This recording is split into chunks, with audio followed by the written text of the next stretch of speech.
Hello there, everybody, and welcome back to another week here at Liam's Fight Night Picks. I'm delighted to say that after a slight delay of getting him on with me, I have Mr. Neutral with me this week. How are you, my friends? I'm very well, thank you, Liam. Yeah, been down with COVID a couple of weeks ago. I'm back now, and yeah, raring to go. Fighting fit. It is Destination Manchester this week. We finally get to see our first boxing card at the Co-op Arena. It's headlined by the intriguing matchup between Jack Catterall and Regis Prograis, which we'll come to you later. But before we get into that matchup, mate, we're going to have a little look at the undercards. The first fight we're going to look at is James Flint and Campbell Hatton. As you can see by the title that's come up here, is it going to be repeat for James Flint or revenge for Campbell Hatton? Can he change the tides? I mean, it's his first fight away from his uncle Matthew. He's moved to Essex with Ben Davidson. Will he feel less of the pressure, do you think, being out of Manchester, being out of familiar surroundings? Will that help him? That could go one of two ways, Liam. It could, but it couldn't. You know, he's a homegrown boy. He's used to his familiar surroundings. The environment that he was provided to, flourish his career was provided. Maybe it was, a Matthew Macklin problem. I don't know. Well, we're going to find out because he's now with one of the top tier trainers in the country. There's no excuses this time for young Hatton. So it depends on his mindset. It depends on whether he adapts to the new training regime, what he's took in, what he's established as good groundwork. Let's see. Yeah, you're exactly right there, mate. We're going to find out a lot more, I think, about Campbell Hatton this weekend, and perhaps we have done in other fights. We'll move on to James Flint, his opponent. So this is Flint's third outing of the year. After beating Campbell Hatton in March, he took another fight in June, which he went on to lose against Kyle Bond. So you could say, on the one hand, he's obviously beating Campbell Hatton, who people thought was going to go places based off of Ricky Hatton's name. And then he's gone back onto no disrespect, a small hall show and come up short. It is confidence be a bit shocked by that, do you reckon? It could well be. Obviously, he would have been on a mini high. He's beaten a Hatton. He's got that on his resume. Did he take that too lightly going into his next fight? I don't know. It could well be. That could well be the fact. But the simple fact is that we don't know Hatton's level yet. New trainer. He could well adapt so much different, and the fight will be a much different outcome. This is what is going to be intriguing this Saturday on this card, is whether he does actually take in what's been said to him and adapt that. But we don't know the level yet of Campbell Hatton. No, this is it. I mean, we don't know the level of Campbell Hatton. So this was originally for the Central Area title back in March. As far as I can see, that belt isn't on the line this time. It looks like it's been moved away from Flint and moved on to other fighters, which is fine. But you have to say, if Hatton can't come through against, say, an English level opponent, you then have to question his credentials, even at British level. Never mind any higher than that. Let's just talk about British level for a minute, don't you? Yeah, this is a no-brainer for him and his team. He must win, and he must give a statement if he is to move forward as a professional boxer. As of yet, absolutely, he's still under scrutiny. So, yeah, this is a big test for him now, and no excuses, like I said before, because if you can't win under a top-tier trainer like Ben Davidson, then there's not a lot more anyone else can do with you. No, absolutely. He's in the right place now. He's taken himself away from home comforts. Now's the time to start delivering. So we'll move on to a prediction for this fight, mate. I'll come to you first. What do you see the outcome being on Saturday night? Well, I'm going to take it as a positive that he's gone to Ben Davidson. I'm pretty excited to what he can bring to young Campbell's game. So if he goes like I think he has, then I can see a Campbell Hatton stoppage this time. What with this new environment, it must be exciting for him to change at such a young age to move down to London, do some stuff down there. So yeah, let's see if he just gets that that next level upgrade that that I think Ben should establish within him. Yeah. So you're going Campbell Hatton by stoppage? I am. Late rounds between 9 and 10. Yeah, well, I tend to agree with you. I think the fact he's taken himself outside of his comfort zone is a big positive. It shows that he wants to try and grow and test himself and, you know, move himself away from all the familiar comforts that he's had since he turned over in 2021. And I do think he's going to get back on track here. I think he will have learned lessons from the first fight. He possibly will have made some adjustments with Ben Davidson. And I'm not as confident he'll get a stoppage. I think he'll win on points, but I think it will be a wide points victory, which allows, you know, to show that the first time he's taken the lessons and he's ready to move on. But it's an intriguing fight, and I think that'll be the first one on the broadcast as well. So it'll be a good way to kick off the night, that's for sure. Yeah, absolutely. Yeah. So we're going to move on, mate. And yes, this Pat McCormack. Has he become a forgotten man, Pat McCormack? This is only the 6th fight of his career. He's been very stop-start through injuries, through deciding to take time with turning over after the delayed Tokyo Olympics. So I suppose, yeah, the best place to start is Pat McCormack. Is he a forgotten man? How many people are still remembering that he is now a professional boxer? It's an intriguing story. You know, highly decorated amateur, and I don't know the reasons why he is not being fast-tracked, brought forward in such an unusual manner that he has been done. But listen, this boy's, for me, he's got the pedigree, he's got the proven background status in the amateur level, Olympic level, you know, not Olympic level, Commonwealth Games level. So I'm expecting good things this weekend. He's up against a very experienced guy, and Herrera. I would expect Pat McCormack to put on a showcase fight to get his career kick-started again. It's what he needs to do, mate. And we've just spoken about the Ben Davidson gym and what it's doing bringing Campbell Hatton in. Again, Pat McCormack, he's in one of the best playgrounds for up-and-coming fighters for me in UK boxing at the current time. And it's time to go out there and show it. Obviously, Herrera, this is his 2nd visit to the UK this year. He fought and was stopped by Paddy Donovan over in Ulster in January. So he's known to a British audience and he's known to be tough and durable. It's not very often you see him get blown away by opponents. I mean, just having a quick look at his record, actually, his only stoppage was by Paddy Donovan. So there's the gauntlet to Pat McCormack. He's only been stopped once, and it was this year. Can you now go and do it earlier? 7 rounds is what Paddy Donovan's done. Pat McCormack, can you do it any earlier than round number 7? That's the question, isn't it?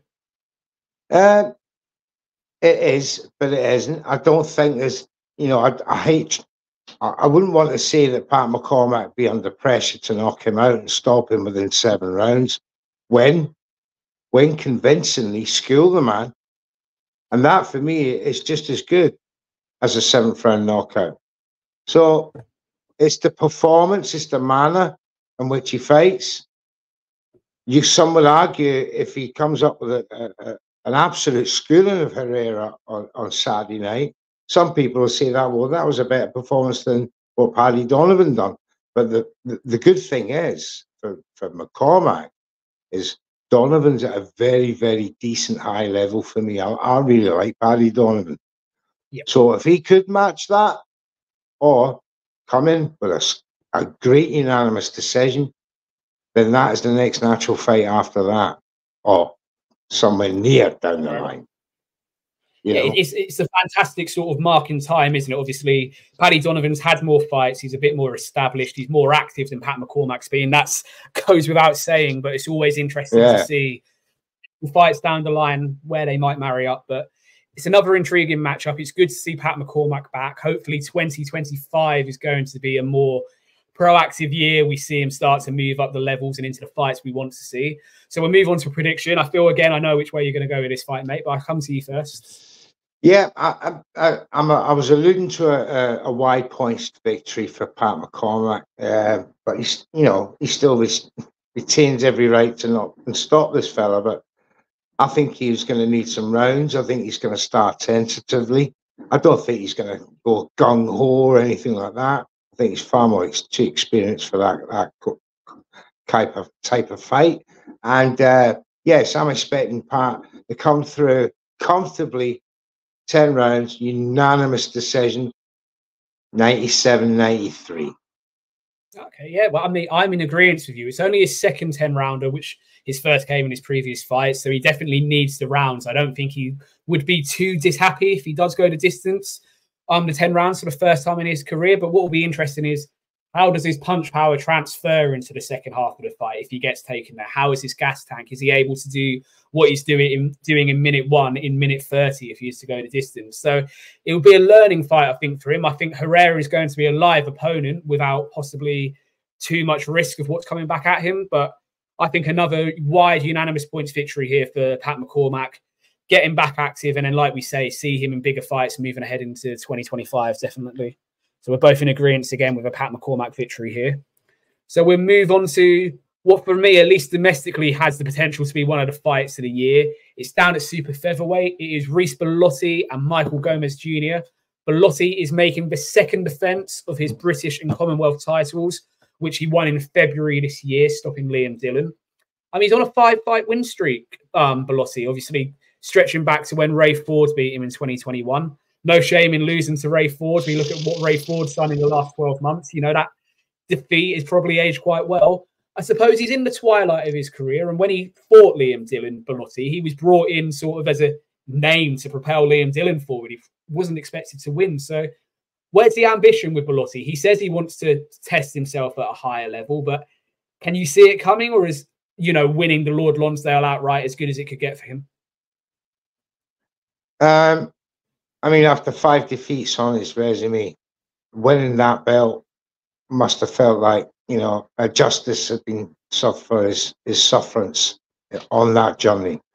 It's just whether, you know, that upgrade level mentally has happened in his head to then say, right, I'm not happy here. I want to move forward. I want to upgrade to the next level. And he's going to get that in Michael Gomez Jr., who, you know, he's only lost once. He himself, you know, he's on a 11 winning run streak. You know, he's beaten some good names. Levi Giles was a good, you know, a decent name for me on his resume. So I would say Bellotti has the experience, you know, with likes of Ray Ford on his resume. But does he have, like,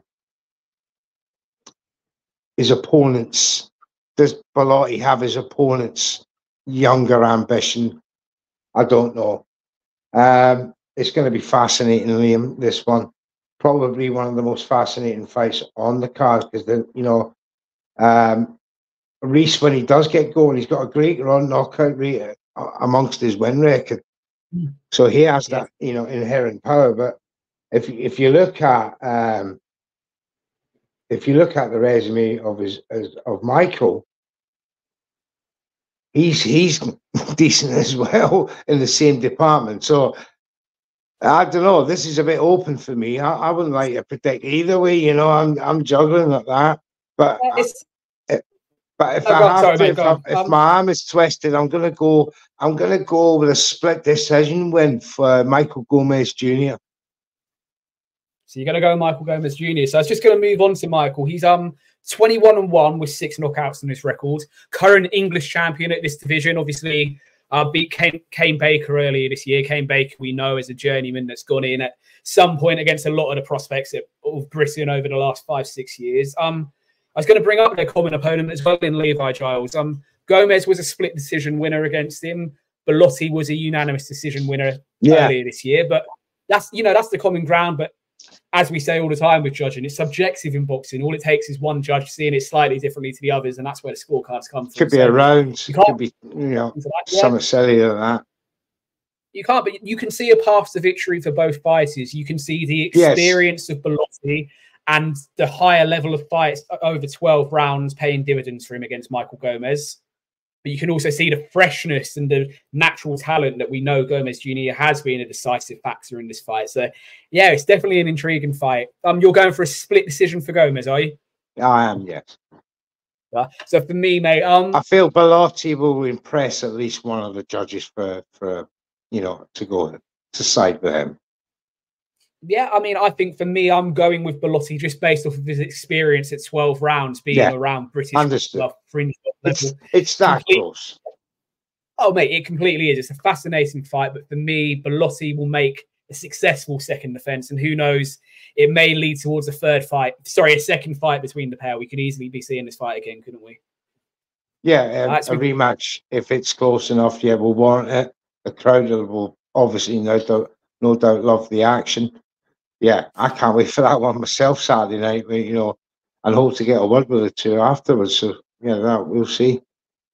We'll see what comes. So we'll move on to the main event of the evening. It is Jack Catterall against Regis Prograis. Catterall making his second outing of the year after finally hearing the words and a winner against Josh Taylor in May. And it's the first time we've seen Regis Prograis since, if we're honest, being taken to school by Devin Haney at the back end of 2023. He took his licks that night and was soundly beaten. No shame in that. Devin Haney is a very talented fighter. But what's interesting for me is, what's Regis Prograis' ambition now? He's 35 years old. He's a former world title holder. He's held a WBC diamond belt for what that was worth over the years as well. 35 now. We know why he's being brought over for Jack Catterall, because he's a former world champion, because he's a well-recognized name. Does he have any ambition? What is his ambition? Can he still see a path to world honours for himself, do you believe?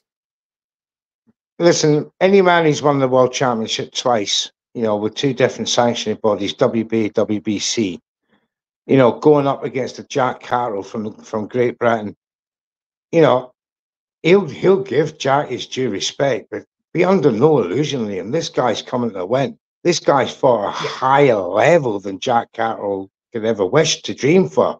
And the decision against Josh Taylor was that close. So he could have been a Regis Prograis, who could have been an undisputed champion at 140.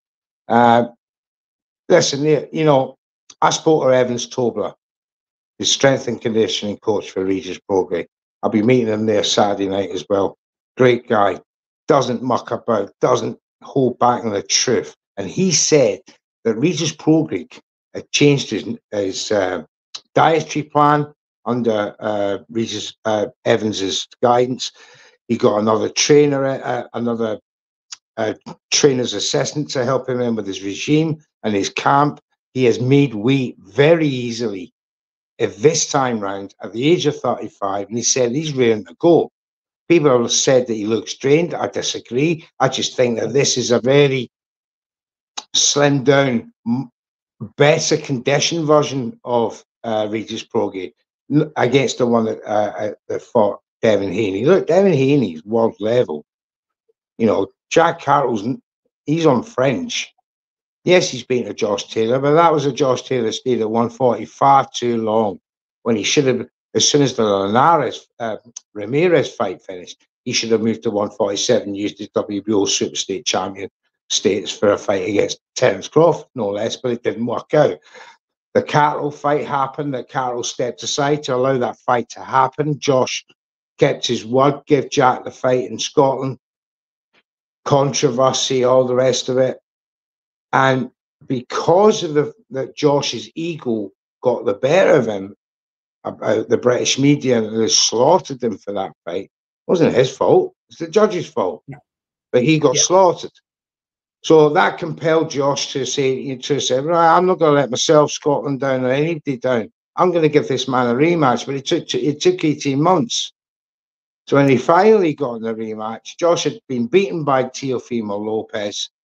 That wasn't the same. You were never going to get the same fight between them two again. But Jack, he's in his prime. He had done well against, tune-ups against Foley, Linares, a decent win on that line. Haney got beat by Linares, and Jack Catterall won by a wide unanimous decision. But I think that triangle theory is a wee bit dangerous, because Regis Prograis brings in an 80-odd% knockout rate on the table. So this is a firecracker fight. Evans Tobler has promised me that Regis Prograis is going to have one of the best fights of his life. And mate, if he brings half of what I'm expecting, That's going to be a tremendous battle. The crowd in Manchester for the homeboy are going to go up. It's going to go off the scale. So let's see. Yeah, mate, I am really excited. I do think a lot of people are overlooking Regis Prograis, and that's a dangerous game to play. He is the puncher in this fight. Let's not forget that. He's 24 KOs from 29 victories. Catterall, by contrast, 29 victories, 13 KOs. That's not saying Jack Catterall can't crack, but the track record is Regis Prograis. Like we said, a higher level. He's probably sitting in America, Regis Prograis, hearing everyone slagging him off, saying he's being brought over to move Catterall up and push him towards a world title shot, and that's going to irks him. He doesn't like it. He didn't like the way he was treated by the British media before the Josh Taylor fight in the Super Series. He's not going to like it now with Jack Catterall, is he? That's just going to put a bee in his bonnet. And we know Regis Prograis.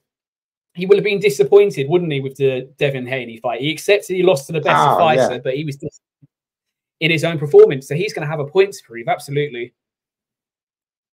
Totally. In terms of Jack Catterall, look, he's with Jamie Moore and Nigel Travis. We know what a fantastic team they are. Look at what they've done with Chantel Cameron. Look at what they've done with their relationship with Carl Frampton and other fighters they've worked with together. That's a fantastic team and a tight-knit unit. And Catterall trusts those men down to a T. What they tell him to do, what game plan they work out together, he will follow because he has full faith in that. And they have a home crowd behind him as well. Look, he's another man that's going to feel like, look, I should be a world champion by now. I should have been an undisputed champion. And here I am still trying to get another shot. For me, if Jack Catterall comes through this on Saturday, his first fight of 2025 has to be for a world title. There's no if, buts, maybes, do this, spin around anymore. He has to get that world title shot. But does he need to make a statement to entice the world champions? Do you believe, Jack Catterall? It has to be, he can't, a close fight, as long as it's competitive, is fine. But if he's going to entice one of the champions into offering him an opportunity, he needs to make a statement, doesn't he? Yeah. Well, it depends. Very few die-hard Jack Catterall fans are going to expect him to knock out Regis Prograis, But what they want to see from Jack is an overwhelming, classy performance against a two-time world champion who's got nothing to lose. He's coming over here and he's back hungry to feed his family. Jack Catterall could have had an IBF, eliminated fight when Matthias was the IBF champion. Eddie didn't want to steer, two of his stablemates to the same fight. And he said to Jack, no, just wait, because there's a big fight coming up for you. And lo and behold, he's delivered, for Jack. This is a massive step up from Ramirez to Regis Prograis right now. As old as Regis is, it's that experience at the top level. He could come into the fight, start boxing with Jack Catterall and think, God, this is like my 12th fight. I'm back in this, you know what I mean? It all depends on Jack's desire to say to himself, right, I've beaten some decent guys. I've beaten a Josh Taylor. I've beaten a Jose Linares. Let's see, I get past this guy and I do it well by unanimous decision, which he's very good at getting. Then you got to say to yourself, well, Jack Catterall has got, but that's up to Eddie. That's up to Eddie to deliver that. But what he's done is delivered Jack into that position and say to her, on you go, son. I've done my job. This is down to you. And Eddie's a very hard, if you fail him, consequences are harsh. Yeah. So the pressure's on Jack very much so here rather than Regis to outperform. And Regis, he can make this as difficult as he can with his experience for Jack to achieve that, statement fight. I think it's going to be a messy. Yeah, it's going to be messy. Yeah. It's going to be interesting to see how the referee handles the fight. We need a strong referee in there that's going to be able to handle a messy fight. That's not going to allow it to, descend into a bit of it, not a snooze fest, but a fight that could have promised so much more, because these are two one that we know is a high-level operator in Prograis, and one that we believe has the potential to be a high-level operator in Jack Catterall. Yeah. Let's allow these two men to fight so we can He's find out. no longer a prospect, Jack. He's no longer a prospect. He stepped aside, he bided his time, he got his shot, he got, controversially robbed in the first fight, he got his revenge, he got his recognition. Now is the time to step up for Jack Catterall. And step up he must. Because if Regis Prograis gets to him first, this fight could go one of two ways. This is going to be a Regis Prograis knockout, or this is going to be a Jack Catterall unanimous decision. There's only two ways this fight can go. It's one of the two. It's what you believe in. Yeah. The first round, the intent we see from Jack Catterall in the first round, how he sets himself with his jab, how he moves forward, how he starts the fight will be a massive tell. We know what we're going to get from Prograis. He's going to be on the front foot. He's going to come forwards. And if Jack Catterall allows the pressure to come onto him, it's going to be an uncomfortable night for him. He's going to find himself in a position where he's... Jack's very good at tying people up, wearing them out, tying them out. But Regis Prograis is going to come into this fight knowing I can't leave this to the judges. I'm not going to get a decision on British ground or British judges. It's not going to happen. So he has to knock out Jack Catterall, and Jack Catterall must know that. So it's going to be a cat and mouse for 12 rounds. Yeah. Jack knows that. Jamie Moore will know that. People around Jack will know that Regis will come in knowing he has to get a knockout to win the fight. He could win 12 rounds, Regis Prograis, and he'll be believed he'll still lose it 7-5 on the scorecards. We'll be honest about that. So we've set this scene nicely here, mate. We've whetted our appetites as well as your own. How do you see this fight going on Saturday night, mate? I'll come to you for a prediction first. What's your final prediction for this main event? Final prediction is that Jack Catterall will evade the knockout from Regis Prograis and will win by unanimous decision.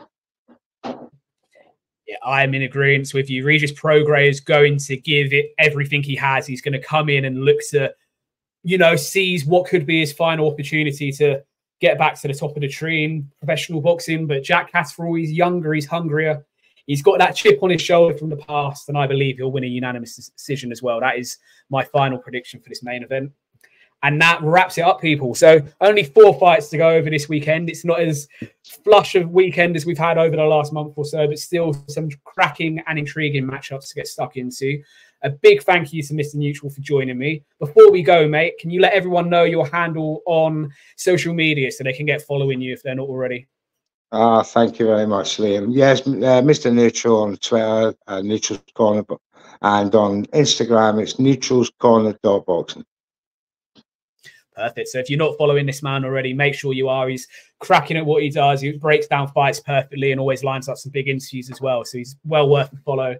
That is it for another week, everyone. As I say every week, to support over the first 6 weeks of this journey, I've been very grateful for. A big end to 2024 is coming. But before then, let us know what you think about these fights. Get involved in the comments. Do you agree with me in Neutral? Do you disagree? We're happy to see your comments and have a debate with you. But if you have liked what you've heard, make sure to like, comment, and subscribe. And I'll see you again next week. Thank you very much.